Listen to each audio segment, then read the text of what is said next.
In 1923, a 12-year-old boy in Pittsburgh could clear $3 in a single Saturday afternoon, more than his father earned in 2 days at the steel mill. He had no diploma, no training, no special skill at all.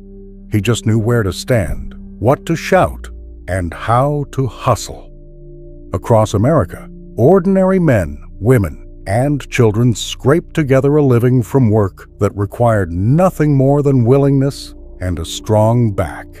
These were the forgotten jobs of a different era. Number 2 on this list sent mountain families hunting a 4-pronged plant that paid more per pound than beef. And number 1 built an entire American industry from the bottom of a muddy river, one most people today have never heard of. These 20 forgotten hustles built the working-class America. We forgot. Hit subscribe before we begin, because what your great-grandparents did to survive will surprise you. Let us count down. Number 20. Pin boys crouched in the shadows behind every American bowling alley, dodging flying wood and resetting pins by hand for nickels and dimes. From the 19-teens through the 1950s, the work belonged almost entirely to boys between 10 and 16, who climbed onto narrow ledges above the lanes and waited for the crash. When the pins flew, they jumped down, scooped them up 2 at a time, and slotted them back into wooden racks before the next bowler stepped up. By 1948, a pin boy in Cleveland could clear 2 cents a frame, sometimes 3 cents on league night, working 2 lanes at once until midnight. Loose pins broke noses and split shins, and the smell of stale beer and sawdust clung to a boy's coat for days. Yet for kids whose families needed every dollar, the alley meant opportunity. Then came the AMF automatic pin setter in 1956. Within a decade, the pin boys were gone, replaced by chrome machines that never asked for a tip. A whole generation of small wages vanished in a single mechanical heartbeat. Number 19. Shoe shine boys claimed every busy corner from Boston to Birmingham, their wooden boxes thrown open like flags planted on conquered ground. A boy with a brush, a tin of paste wax, and a soft cotton rag could pull in 50 cents an hour by 1939, more than most men made in a factory shift. The work was simple in description and brutal in practice. Squat low, scrub off the day's dust, slap on the polish, and snap the cloth taut until the leather glowed like glass. The best shiners learned to make the rag pop, a sharp percussive crack that drew customers like a barker at a fair. By 1942, the shoe shine trade in New York City employed more than 14,000 boys, many of them sons of recent immigrants. They knew which corners belonged to whom, which cops would chase them off, and which businessmen tipped 25 cents without flinching. Cheap synthetic leather, sneakers, and casual workplaces ended the trade. The boxes that once lined every train station vanished into attics. The brushes stiffened with dried polish, and a small economy of dignity quietly closed. Number 18. Movie ushers. In red blazers and brass button jackets stood at attention in every neighborhood theater from the silent era through the 1960s. The job required nothing more than a flashlight, a clean shirt, and the ability to walk down a darkened aisle without tripping. By 1947, an usher at the Lowe's State in St. Louis earned 85 cents an hour, plus tips for showing latecomers to their seats and shushing rowdy children with a dramatic finger to the lips. Teenagers fought for the position. It paid better than soda counters, came with free admission to every show, and let a boy in a uniform feel important for the first time in his life. Theater chains issued strict rulebooks, posture, polished shoes, the proper angle of the flashlight beam, all of it was scripted down to the smile. Then the multiplex arrived. Self-seating became the norm by the mid-70s. The brass buttons came off, the blazers went into storage, and the small ceremony of being shown to your seat under a dim red beam disappeared with them. Number 17. Elevator operators ran the brass and walnut cars that carried America up into its new skylines from the 1880s through the 1960s. The job demanded no education, just steady hands and a calm voice. The operator stood at a polished crank, calling out floors as the cab rose, cushioning the stop with a practiced touch so the gate aligned with the landing. By 1948, 57,000 Americans worked as elevator operators, most of them women during the war, and black men in the years that followed. Pay ran from 40 to 60 cents an hour, supplemented by tips at hotels and department stores. They knew every regular by name, every floor by heart, and every secret about who was meeting whom on which level. Push-button automatic elevators, perfected by Otis in 1950, ended the profession in less than 15 years. The brass cranks were torn out. The little stools went to scrap. The voices that once announced ladies' wear, fifth floor, fell silent across America forever. Number 16. Soda jerks worked the marble counters of every drugstore in the country, mixing phosphates and egg creams with a flourish that turned ordinary syrup into theater. The job required no training beyond a half-day apprenticeship and a willingness to memorize a dictionary of slang. A black and white meant chocolate ice cream with chocolate syrup. A burn one took it down meant a chocolate malt to go. By 1939, soda jerks at Walgreens earned 23 cents an hour, and most of them were teenagers fresh out of high school. The trick was speed. A good jerk could pull a Coca-Cola, build a banana split, and deliver a tuna sandwich in under 3 minutes flat. Behind that counter, a kid learned to handle money, charm strangers, and read a crowd. Then fountain cokes lost ground to bottled soda. Drugstores stopped serving food. Walgreens shuttered the last of its lunch counters in 1968. The marble slabs were ripped out, sold for kitchen islands, and the jerks themselves became a vocabulary the country forgot. Number 15. Western Union messenger boys peddled bicycles through every American downtown for nearly 100 years, hand-delivering telegrams that carried news of births, deaths, and signed contracts. The boys, usually 12 to 17, wore Navy uniforms with brass buttons and pillbox caps stamped with the company's eagle. By 1944, Western Union employed more than 23,000 messengers nationwide, paying a base wage of $8 a week, plus a nickel per delivery. Tips made the job worthwhile. A businessman might slip a quarter for a routine wire, and a soldier's mother might press $1 into the hand of a boy who could read good news as easily as bad. They carried 2 satchels, one for outgoing replies, one for the cream-colored envelopes themselves. They learned every alley, every back stair, every doorman in town. Long-distance telephones, then the fax machine, then email collapsed the entire trade. By 2006, Western Union sent its final telegram. The bicycles, the brass buttons, and the pillbox caps had already been gone for decades. Number 14. Newsboys hollered the day's headlines on every busy street in America.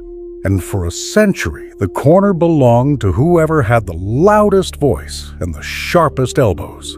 A boy could buy a stack of papers from a circulation truck at half a cent each before dawn, then sell them on the sidewalk for a penny apiece, pocketing the difference if he moved fast enough. By 1899, the New York World and the Journal had armies of newsboys, some as young as 7, working 16-hour days and sleeping in tenement basements. Earnings ran around 30 cents a day, enough to feed a brother or pay a mother's rent. The famous newsboys' strike of 1899 forced the publishers to buy back unsold copies. But the work remained brutal. Boys learned to read upside down so they could yell the headlines while still folding stacks. They knew which conductors let them ride free between stops. Television news in the 1950s, then home delivery routes. Then the internet emptied the corners. The cry of extra, extra, faded into a sound effect from old films. Number 13. Lamplighters walked the streets of every American city at dusk and dawn, carrying long brass-tipped poles that lit and snuffed the gas lamps one by one. Boston employed more than 220 lamplighters in 1894. Each paid $18 a month to cover a route of roughly 40 lamps. The job required no skill, only stamina. Up the ladder, a turn of the key, a touch of the wick to the pilot, then on to the next pole before the gloom thickened. By the 1900s, electric arc lamps began to replace the gas ones. By 1927, only a handful of cities still had lamplighters, and most of those were retained for charm or tradition. Boston extinguished its last gaslit beat in 1981. The poles went into museums. The brass keys clinked into desk drawers and were forgotten. Yet for nearly a century, this was honest evening work for men who needed nothing but legs and the willingness to walk a circuit twice a day, lighting the streets that wealthier men hurried home along. Number 12. Bottle deposit hunting turned the alleys and roadsides of America into a paying field for any kid willing to bend over. From the 1930s onward, glass soda and beer bottles carried a deposit, 2 cents on a small bottle, a nickel on a quart, sometimes a dime by the 1970s. Boys and girls dragged burlap sacks behind them after baseball games, county fairs, and 4th of July picnics, scouring grass and parking lots for the green and brown glass that meant pocket money. By 1962, the National Soft Drink Association estimated that children returned more than 4 billion bottles a year, redeeming them at corner stores and supermarkets for cash. A determined kid could clear $3 or $4 on a Saturday morning, enough for movie tickets, candy, and a comic book with change to spare. The arrival of disposable aluminum cans in the 1960s and the eventual phase-out of returnable glass in most states ended the hustle for most of the country. The burlap sacks went under the porch. The corner stores stopped paying out. The little economy of stooping for nickels closed. Number 11. Worm picking. Worm picking under flashlight beams supplied every bait shop in America with the night crawlers fishermen needed by dawn. From the 1940s through the 1970s, men, women, and children crawled across damp lawns and golf course fairways after rainstorms, plucking the long pink worms from the grass and dropping them into coffee cans. The trick was speed and a soft hand.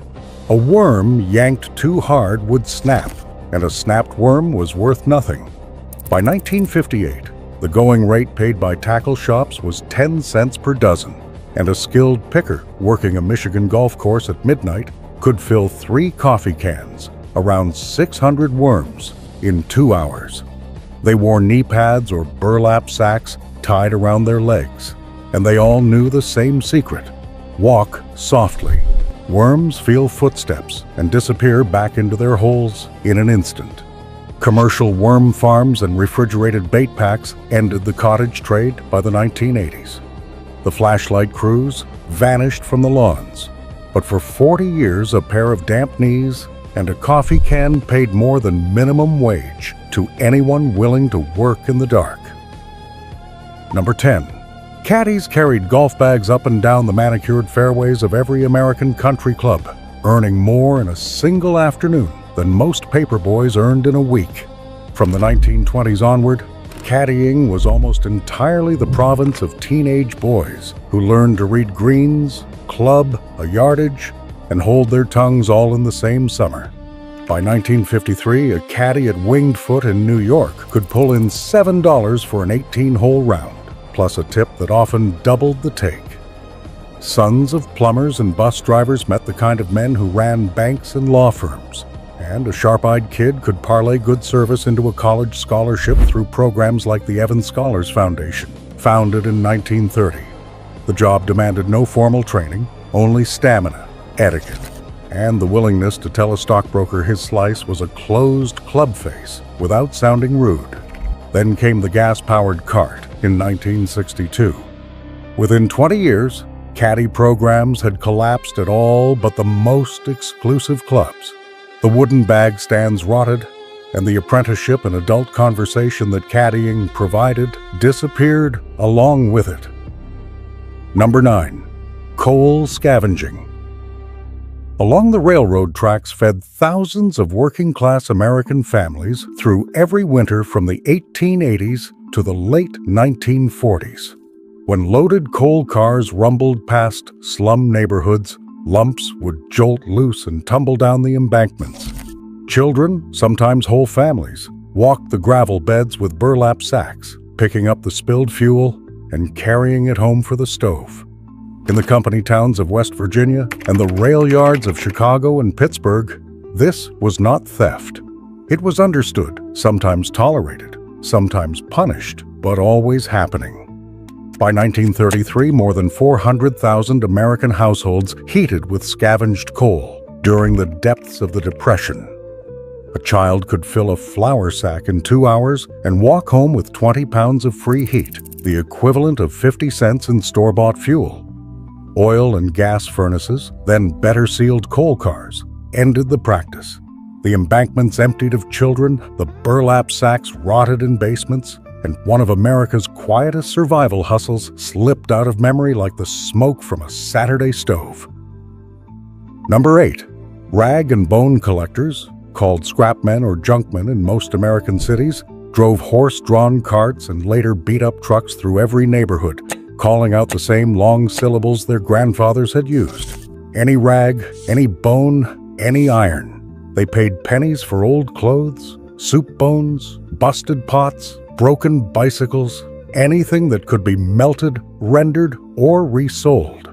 By 1939, the U.S. Census of Manufacturers listed more than 30,000 rag and scrap dealers nationwide, most of them sole operators. A man with a horse, a cart, and a strong back could net $30 a week, twice a factory wage, by buying low door-to-door and selling by weight to the wholesalers down by the rail yards.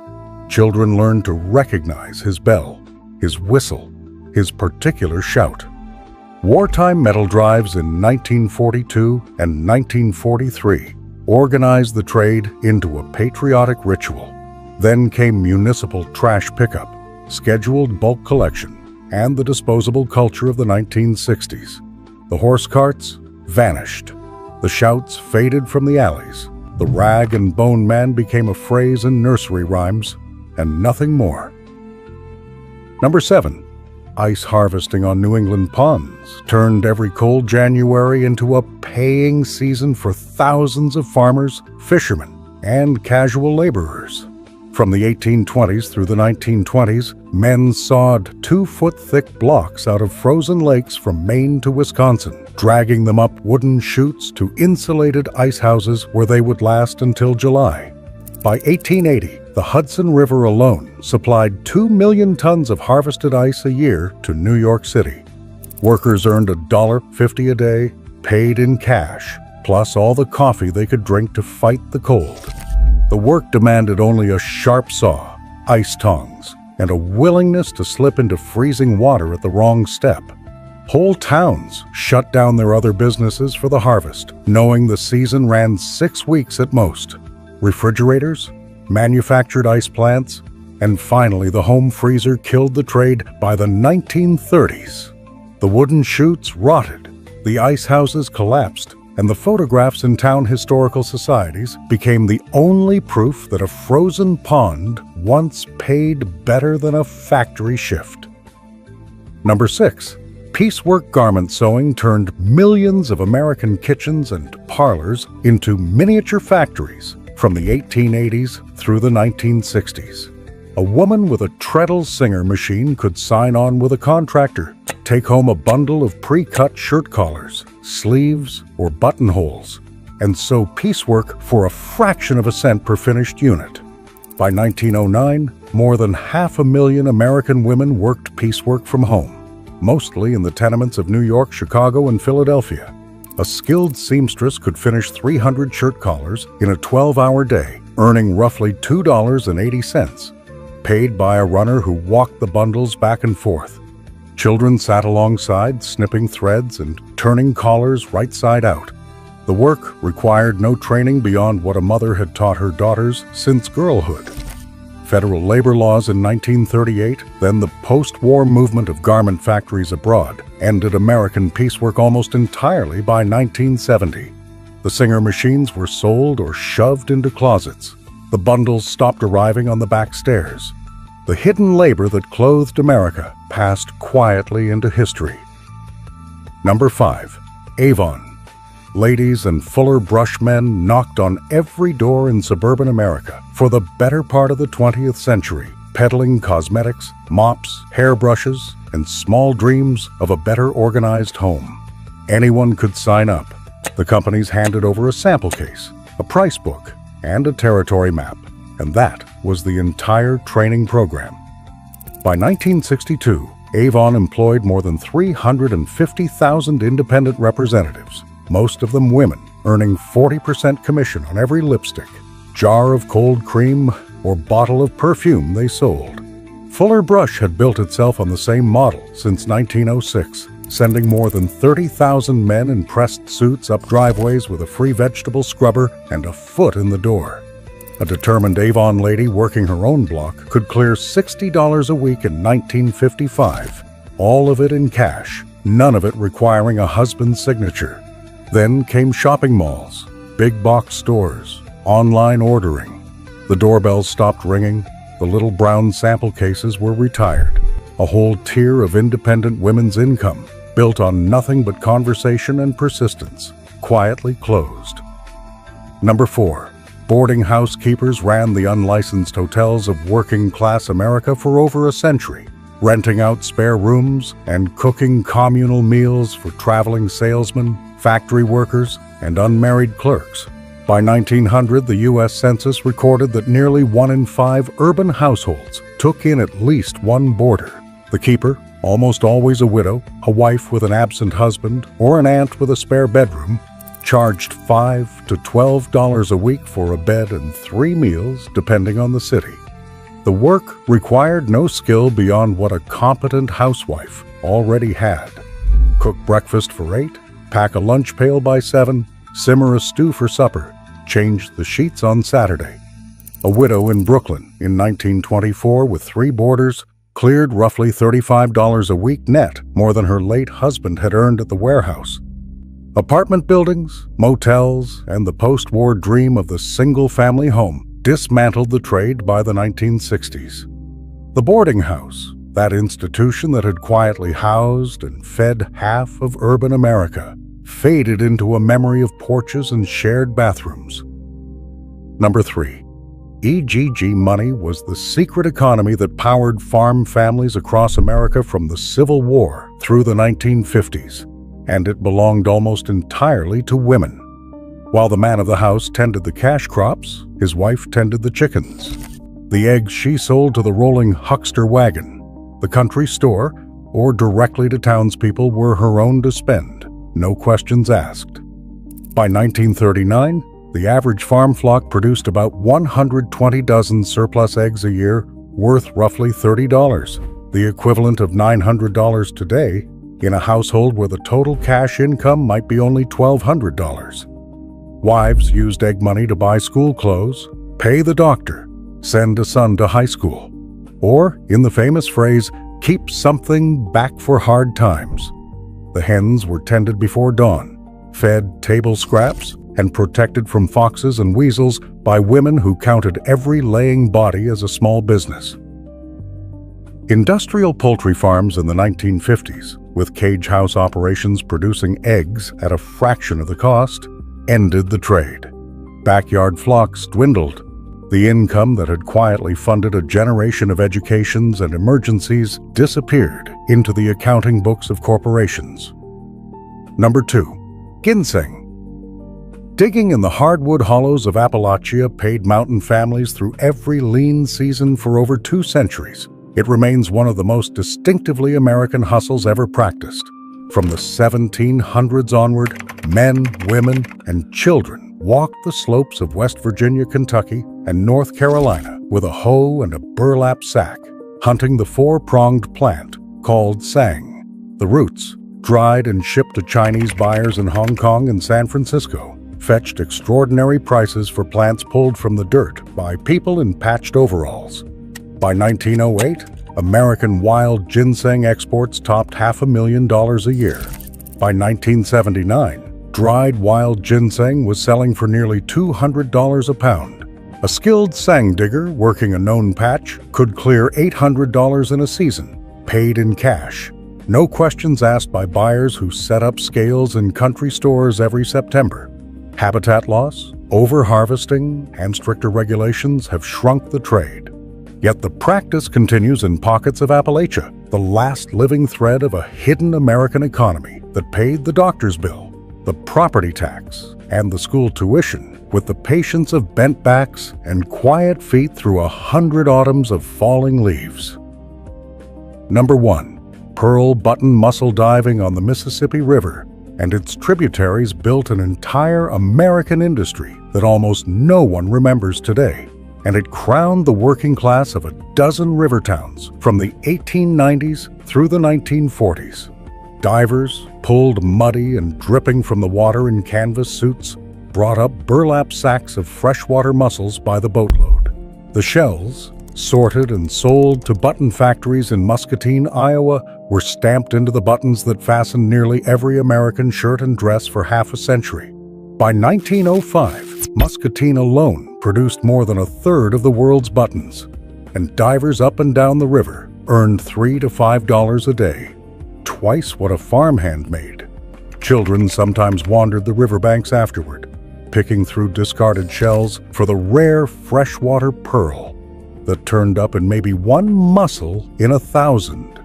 A single perfect pearl could pay for a year of school. Plastic buttons in the 1940s, and then the collapse of the mussel beds from overharvest and pollution ended the trade almost overnight. The factories closed, the diving suits rotted, and the entire American Pearl Coast, with its boats, divers, and small fortunes pulled from the river bottom, faded into a footnote no schoolbook bothered to keep. From the pin boys who dodged flying wood for a nickel a frame to the mussel divers who built the button capital of the world, these forgotten American hustles paid real money to people with no diploma, no license, no special skill, only the willingness to show up and bend down. Tell me in the comments which of these your grandparents did. Whose grandmother kept egg money in a coffee can? Whose grandfather set pins? Because these jobs were not just income, they were the last rungs of a ladder America quietly took apart.